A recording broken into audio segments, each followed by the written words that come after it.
မင်္ဂလာပါ ATTID Professional Training Center ကနေ online သင်ကြားပေးနေတဲ့ဒီ online course တစ်ကနေပြန်နေကြိုဆိုပါအဲ့တော့အခုတော့ကျွန်တော်တို့ကဒီ Microsoft က Windows Server 2022ကိုထုတ်လိုက်ပြီဆိုတော့လေအဲ့တော့သူရဲ့ဒီ2022 server နဲ့အတူသူကဒီ Windows Server High-Bat Administrator Associate ဆိုပြီးတော့သူကexam လေးတစ်ခုထုတ်လိုက်တယ်ပေါ့လေအဲ့ exam ကသူကဘာတွေလဲဆိုတော့အဓိကတော့ Windows Server 2022နဲ့ပတ်သက်ပြီးတော့ဒီကိုယ့်ရဲ့ local မှာရော Azure Cloud ပေါ်မှာရောဝင်ပြီးတော့ server administration လုပ်တာရယ်ဒါတွေကိုသူက lab တွေနဲ့ပေါ့လေဒီလိုမျိုး lab တွေနဲ့ဟာလားလောက်ချလိုက်ပါတယ် AZ 800ရယ်800ရယ်ဆိုပြီးအဲ့တော့ server 2022 week ဆိုတော့သူကlocal cloud မှာရောဟာလား Azure Cloud မှာရောဒီ server တွေကို administration လုပ်လို့ရသွားမယ် AD configuration တွေပါမယ် AD user group တွေဒါတွေအဲ့တော့ဒါဆိုအရင်က server နန်းကို join နေတဲ့သူလေးတွေကဒီပေါ့လေဒီခု AZ ဒီအတန်းကိုကျွန်တော်ကဒီ 50% discount နဲ့ join လို့ရပါတယ်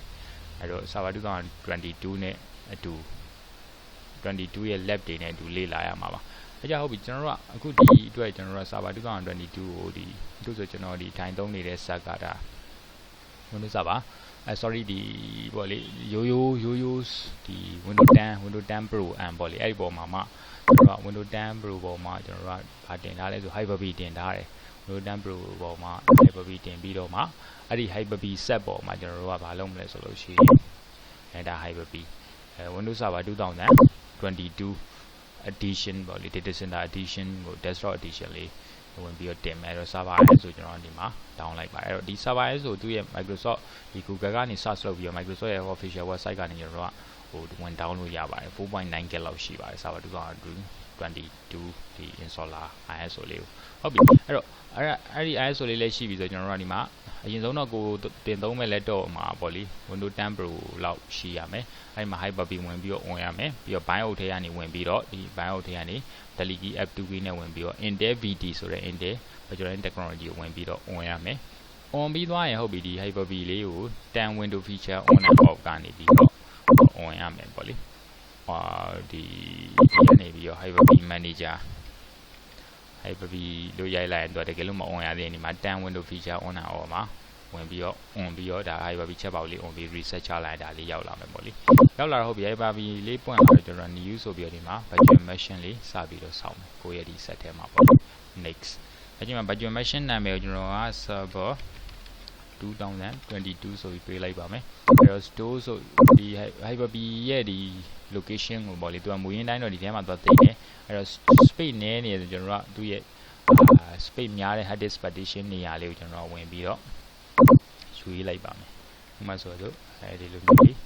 ဒါ folder လေးတစ်ခုစောက်ပြီးတော့ကျွန်တော် space များတဲ့ hard disk ဆိုပြီးအဲ့တော့ generation 1ပဲထားပြီးတော့ကျွန်တော်ကတင်လိုက်ပါမယ်တင်ပြီးတော့ memory 1 GB ရပါတယ်1 GB နဲ့အဲ့တော့ဒီမှာ Hyper-V တင်လိုက်ရင်သူက default switch ဆိုပြီးတော့ဒီမှာစောက်တော့ပါတယ် default switch လေးဒီ NCP တော့ CPM တော့ကြည့်လိုက်ဒီဆက်ရဲ့ physical network ကရှိမယ်ဒီဘက်မှာ default switch ရှိမယ်အဲ့တော့ဒီ default switch လေးနဲ့လမ်းပြီးတော့ကျွန်တော်တို့ချိတ်ပေးဖို့လိုပါတယ်နောက် connect ဆိုတော့သူကဒီ VN ထဲမှာ IP ပေးလို့ရတဲ့ network ကပါမလာဘူးဖြစ်တတ်ပါတယ်အဲ့တော့ default switch သွားဆောက်မယ်အဲဒီမှာ hard disk က 128GB ဖြစ်နေတယ်အဲဒီကောင်ကို 40GB ပဲပေးပါမယ်အဲ့တော့ Windows Hyper-V ရအမြဲတမ်း 128GB default တိုင်းပေးသွားပါတယ်အဲ့တော့ 40GB ပြောင်းပြီးတော့ကျွန်တော်တို့ပေးလိုက်မယ်အခုနကကျွန်တော်ထားတဲ့ location လေးထဲမှာသွားပြီးတော့စောက်သွားပါလိမ့်မယ်ဟုတ်ပြီအဲ့တော့ဒီမှာ next ဆိုပြီးတော့ဆောက်မယ်ဆောက်ပြီးတော့ install ဟလာဒီမှာဆိုရင် ISO email လမ်းပြီးတော့ညွှန်လိုက်ပါမယ်ဒါဆို server main course တွေက ISO တရားလေးလမ်းပြီးတော့ညွှန်လိုက်မယ်အဲ့တော့ကိုတကယ် ISO ထည့်ထားတဲ့ folder location ကိုလမ်းပြီးတော့ညွှန်ပေးတာပါညွှန်ပေးပြီးတော့ဒါ finish ဆိုရင်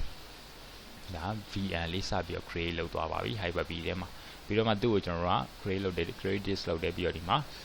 start ဆိုပြီးတော့ power on လိုက်မယ် power on ပြီးတော့မှကျွန်တော်ဒီမှာMicrosoft မှာဆိုရင်အခု current state ကိုလောလောဆယ်လုပ်နေတဲ့အခြေအနေတွေကိုဝင်ပြီးတော့သူကဓာတ်ပုံလေးရိုက်ဖန်ထားတဲ့ပုံစံကို check point ဖန်တယ်လို့ခေါ်ပါတယ်အဲ check point လေးလုပ်သွားတယ်လုပ်ပြီးဒီမှာconnect လမ်းပြီးတော့လုပ်လိုက်ရင်သူက internet မှာ server လေးတက်နေတဲ့ပုံစံလေးပြနေပါserver ကိုစပြီးတော့ installation လုပ်မယ်သူမှာ standard edition data center edition ဒါမျိုးနှစ်ခုလာတဲ့နေရာမှာပြီးတော့သူက server ရဲ့ installation ပုံစံက test mode လို့ခေါ်တဲ့ server 6နဲ့လာမယ်အဲ့တော့ edition နှစ်ခုမှာ test mode ကိုကြည့်ရတော့နှစ်ခုစီတင်လို့ရဆိုအားလုံးပေါင်း၄မျိုးပုံစံဖြစ်သွားမယ်ပေါ့လေအဲ့ဒါဆိုဒီမှာဒါ start လုပ်တယ် connect လုပ်ပြီးတော့ full screen နဲ့ကျွန်တော်တို့လမ်းပြီးတော့ installation လုပ်လိုက်ပါတယ်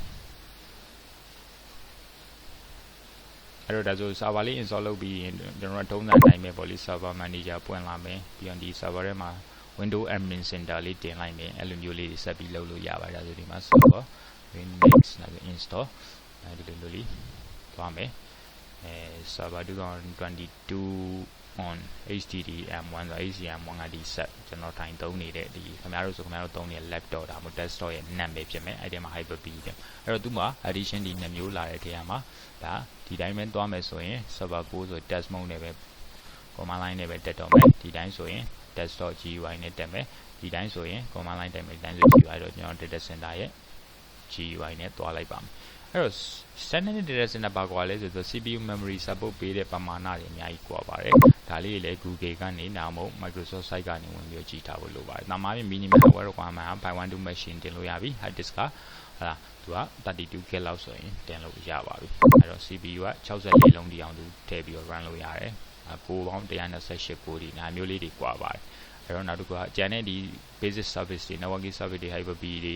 AD infra တွေဒါတွေကတော့တော်တော်များများတူပါတယ်။အဲ့တော့ဒါနော် hard disk 40GB တွေ့ပြီးအဲ့ 40GB ထဲမှာလမ်းပြီးတော့တခါတည်း partition မပိုင်းပုံယူပြီးတင်လိုက်ပါတယ်တင်တော့ပြီးတော့ဒီမှာစပြီးတော့သူရဲ့ installer တွေလှမ်းပြီးကူးနေပြီပေါ့လေကူးနေပြီဒီအမျိုးလေးဒါ 100% ပြည့်သွားရင်သူကူးပြီးတော့ reboot တစ်ချိန်ကြာလာမယ်ကြာပြီးတော့ထုံးစံတိုင်းပေါ့လေ server ပြန်ပြီးတော့တက်လာရင်သူက administrator password ပေးခိုင်းပါတယ် administrator password အဲ့ဒီ administrator password ကသူက1ကနေ9ထိအောင်ပေးတာတော့ဟလာတရား ABCDEF ဒါမျိုးတွေပေးတာတော့လိုမျိုးတွေ straight တွေပေးလို့မရပါဘူးသူကရှုပ်ထွေး complex ဖြစ်ရမယ် complex ဆိုသည်character number အကြီးအသေးဟလာဒီ sign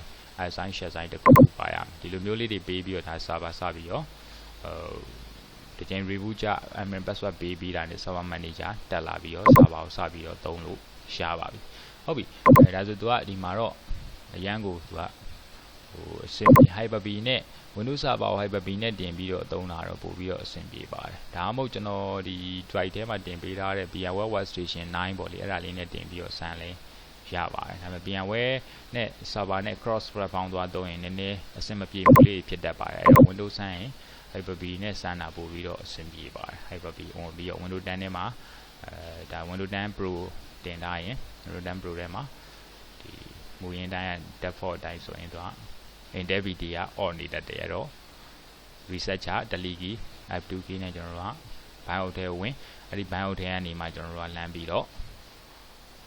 Intel-VD ဆိုတဲ့ဟာလေး CPU advanced CPU configuration မှာ Intel-VD Intel Virtual Technology ကိုကျွန်တော်တို့က disable ဖြစ်နေအောင် enable ပေးလိုက်မယ် F10 နှိပ်ပြီးတော့ save and exit လုပ်ပြီးတော့ပြန်ထွက်လိုက်မယ်ထွက်ပြီးတော့မှဒါ Hyper-V ကိုဒီလိုမျိုးလေးဒီကနေပြီးတော့ Hyper-V ရိုက်ရှာလိုက်ရင်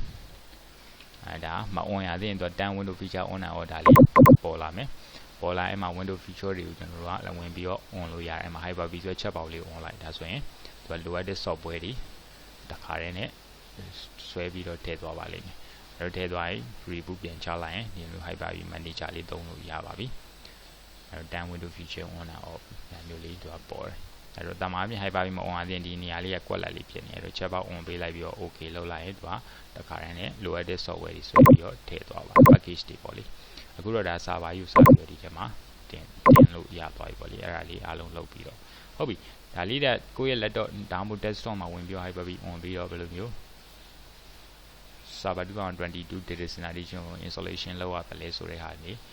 ပြောပြရတာပါအဲ့တော့ဒီကောင်ဒီအခု Microsoft Addito Hyper Administrator Associate နှစ်ဘာသာပေါ့ AZ800 800 အဲ့ဒီမှာ AZ800 နဲ့ပို့ပြီးတော့ကိုက်ညီပါတယ် AZ800 exam မှာပါတဲ့ဒီ topic တွေအားလုံးဒီ server configuration တွေကြီးတယ်ပါပဲ local နဲ့ cloud ပေါ်မှာလုပ်တဲ့ပုံစံတွေပါအဲ့တော့အဲ့ဒါတွေအားလုံးဒီကနေလေ့လာလို့ရပါတယ်အားလုံးအဆင်ပြေပါသည် server installation လေးကတော့ပြီးတော့ server သူ့ရဲ့ installer ISO ကျွန်တော်တို့ကဒီ 5K နီးနီးရှိပါတယ် 4.9K ဆိုတာအဲ့တော့အဲ့ဒါကိုဒီ server 2022 installer ISO ဆိုပြီးတော့ဟလာ Google ကနေကောက်လိုက်ရင်တော့မှ download ရှိပါတယ် Microsoft ရဲ့ official website ကနေ